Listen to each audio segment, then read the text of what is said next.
Hi everybody, welcome back. It's great to have you here on my channel. I'm Lauren and today I am making my Chamomile Dreams tea. This is a bedtime tea. I am completely sold out, so I'm going to be restocking, and I thought this was a perfect opportunity to make a video. I'm going to be showing you just how I make this tea. I'll be sharing the recipe, and I'm going to go through each herb as I blend it in this video and talk a little bit about just why I am using each one of these herbs, what are the supposed benefits, and what role that they play in the tea. So if that sounds of interest to you, please keep watching. This is a tea that's been part of my line for, I always say, 5 years now. I first made it because I love sleepy time tea. It's super calming and relaxing, as we'll learn more as I talk about the different herbs. And it's one that is just ordered on repeat. People who are chamomile lovers tend to love this one. It's got a beautiful blend of chamomile and lavender with some other herbs. And so it's just, for me, it's a ritual. You know, what we ritualize in our lives becomes really important and we gain the benefits of it. And so just a nightly cup of tea, so soothing, so calming, creates a routine that really gets you in the mood to sleep.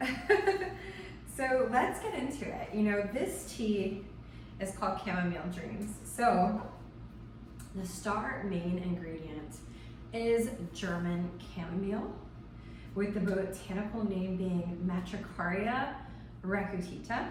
And I have these beautiful organic German chamomile buds. I do grow chamomile as well, but I source this organically, and it just smells so classic, that classic chamomile. A couple of things I want to say about this herb while we blend it in. And I'll be blending in 6 parts. I do all of my recipes in parts, so you can make as little or as much as you want to. For me, today, I'm using, my part is going to be 1 cup. So my batch size is going to be rather large by the time that I get to the end. But if you made your part a 1/4 cup, you would have an appropriate amount of like a little, maybe a quart jar for yourself. You could also use a tablespoon as a part. So that's why I like to use the parts. It's a very scalable way to calculate recipes. So yeah, 6 parts of our German chamomile. Now, this is not to be confused with Roman chamomile, which is a different type of chamomile altogether. Oh my gosh, these flowers are just so lovely and beautiful.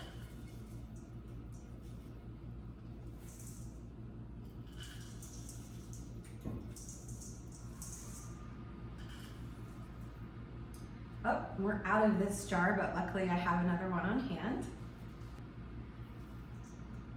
So chamomile is one of those herbs that's been used in folklore in folk medicine for generations. However, it is also one of those herbs for which there is a ton of promising modern research. So what I've done is I've outlined in the video description all of the herbs I'm using here, and I've put a link to scholarly articles for each of those so that you can do your own research. But chamomile has been well scientifically noted for its help with relaxation, sleep, calming anxiety, even some research around easing depression. So that's why this is a star ingredient. One of the most active parts of the herb are the flavonoid glycosides. And what are flavonoids? So flavonoids are naturally occurring compounds that are found in many different plants, vegetables, fruits. Flavonoids are also found in abundance in things like chocolate and wine. And what they are is they're high in antioxidants, so they work on the cellular level. When harmful molecules enter the body through our everyday lives, it helps the cell fend off those harmful molecules by neutralizing free radicals and helps our cells, our very cells, function better on the cellular level. So that's one of the active constituents. And I always encourage people to back up what you might read in an herb book and back it up with some of the more modern research. So the link there is a Google Scholar link. It'll come with many, many different studies if you want to check that out.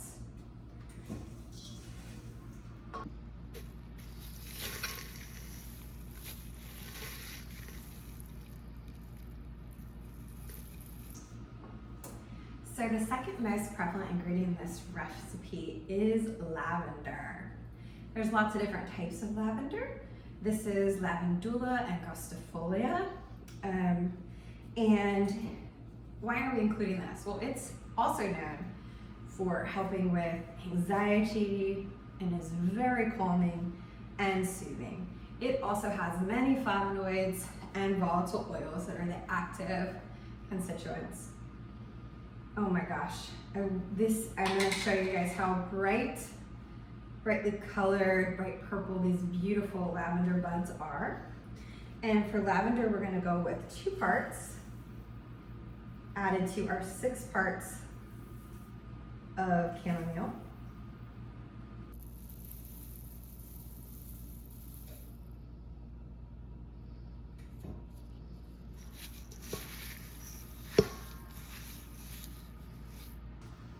So you can see how already lavender and chamomile is just such a classic and beautiful combination for this tea. So you could drink these 2 alone, but we've got 2 more ingredients to blend into this tea. And something to note about blending teas, it's both a science and an art, right? So the science part, you've got some proposed benefits of these herbs, desired effects. But the art part is how beautiful, you see them visually with your eye first. And that, it's so enticing, the pop of purple against the yellow. It's just lovely and gorgeous. So, moving on, the next ingredient that I'm gonna be adding is red raspberry leaf tea, or just red raspberry leaf. Rubus ideaus, red raspberry leaf. This is an interesting herb to work from in a practical standpoint because the leaves kind of stick together. So I always find myself doing extra mixing. And the recipe calls for 1.5 parts of red raspberry leaf. Red raspberry leaf is one of those herbs that there's a ton of folk tradition around. Many years, hundreds of years, it's been used as a uterine tonic. So given to women in pregnancy to help tone and strengthen the uterus. That is kind of the traditional folk application of it. What I have found through my research of modern articles is there's really not a ton of modern research to support that. The results are rather neutral. And again, please feel free to go reference the links that I've listed before or that I've listed below and do your own research. But why would I include it in this tea? And for me, it's for the other health benefits. This red raspberry leaf is scientifically proven to be wonderfully high in vitamins, minerals, and again, the antioxidants. Some of the vitamins that it has is vitamin B, C. It's also high in potassium and magnesium. And again, the benefits of the antioxidants to the body as a whole in helping to fight inflammation. So you can check out all the links to these articles, but I absolutely enjoy including this for the vitamins and minerals alone. A lot of us, oops, come on out of there. You get a clean spoon to help get this out. So many of us are becoming more and more aware that in our modern food system, the more commercialized our food gets, the more packaged our food gets, the more that the quality of the soil suffers, we are getting less of the micronutrients that we need in our foods. And many people, I don't know if they think about how having something as easy as having a cup of tea really helps to replenish those vitamins and minerals that we need. See what I mean about the red raspberry leaf sticking together? All right, so that's 1.5 parts. So anyway, think about that too as an added benefit of just a daily cup of tea.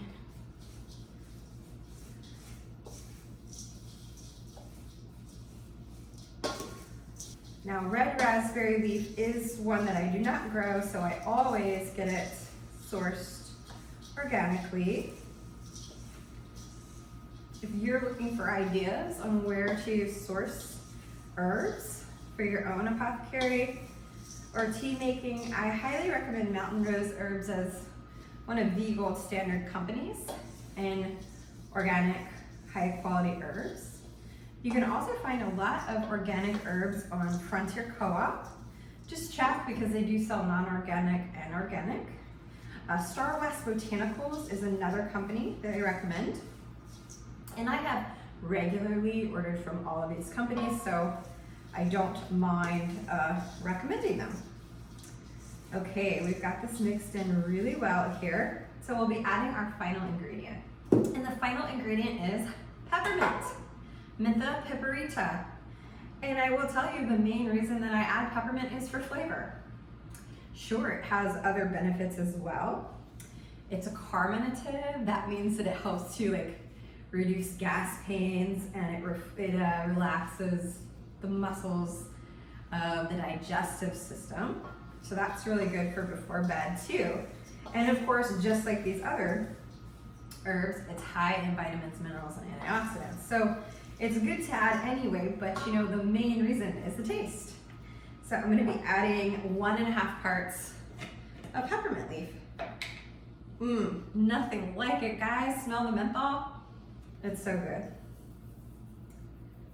And so, thinking about the flavors we have in here, you've got predominantly chamomile and lavender. The red raspberry leaf is kind of bitter. It's an astringent. I don't know if I mentioned that before.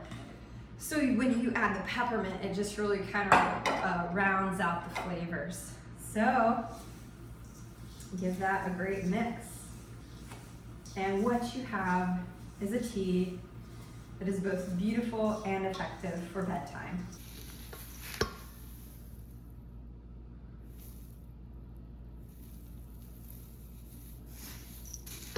Okay, I've got my scale so we can weigh out the portions that I'll be using for retail. And these are the craft bags that I use. They're stand-up pouches.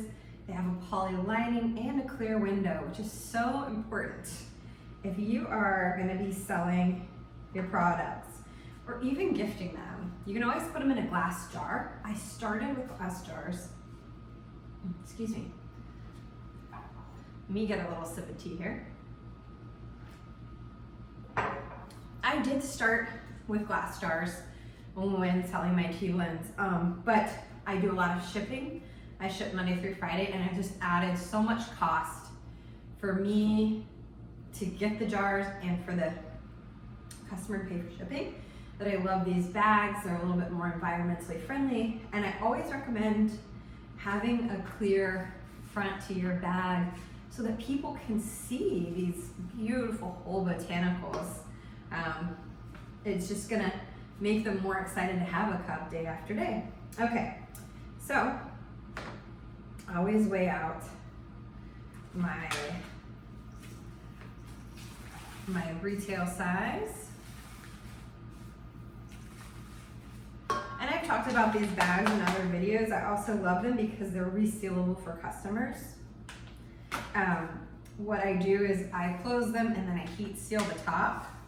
And just like a bag of bagged cheese that you would buy from the store, you can rip off the top, and then below that is the resealable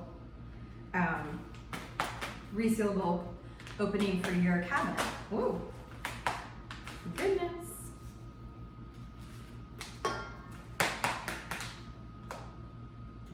There we go.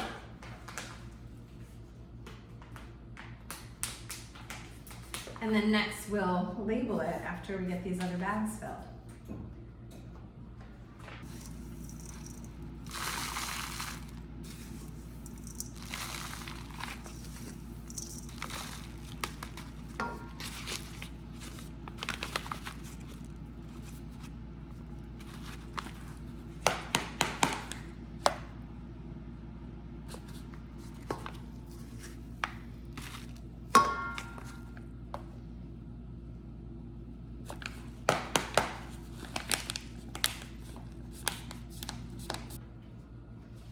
So real quickly, guys, I want to talk to you about a good manufacturing practice that I use, and it's how I track every single herb that's used in my recipes down to a lot number.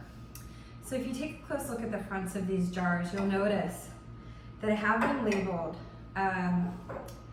with dates as well as a batch number. So whether I grow the herb myself or I get it from an organic supplier, I assign, or it comes with a number for tracking it. And then what I do is I've assigned this batch for my own number, which is lot number 113. And it's written on the inside bottom of every single package that I sell. And then I have a record in my computer. Is that lot number 113 of Chamomile Dreams has the following ingredients, and then every single one of these numbers is noted. This is a safety standard, it's a good manufacturing practice. And what would happen is, say I heard from Mountain Rose Herbs that, oh my goodness, batch number such and such of lavender was defective, and they'll give me the number. And this is very, very, very unlikely because dried herbs are one of the safest ingredients out there. But say something happened to the batch, you know, it got maybe some catnip got mixed in there accidentally, and what is that? That's an allergy hazard. You can't sell something to someone that's supposed to be lavender and it has some catnip in it, and they don't see that on the label, and then they have an allergic reaction, right? So that's why we track these things. So if they were to say, hey, batch, if they were to contact me, since I purchased it from Mountain Rose, and they said, hey, the lavender batch corresponding with this number has an allergen contamination, then I could go back in my record and just make sure that none of my batches used that same that same number of lavender in it. If it didn't, great. If it did, then I'll have to let my people know and say, hey, there's a recall. You can send it in and get another one for free. I've never had this happen in 5 years because, like I say, these are really safe ingredients. They're dried herbs. It's not like chicken or shrimp or, you know, something like that. So anyway, I wanted to share that because I highly recommend doing that if you are selling or even gifting herbal blends to other people. Okay, so here's what I ended up with. I have an order of bags coming, so I only have 4 left. So what I did is I went ahead and prepped up 2 more jars of the tea, also putting batch number 113 on them so that when I go to bag them, everything is still tracked. So let's get into getting some labels on these. And so look how beautiful it looks in the jar and the bag. I just love that aesthetic. I think it's really important for customers to see these are not finely chopped up ground teas getting oxidized like many you find in the store. It's big, beautiful whole leaf botanicals. That's the end of this video, guys. I hope you learned some things that were helpful to you. If you did, please give this video a thumbs up and subscribe. I've got many more videos available on my channel. Thank you for watching, and I'll see you next time.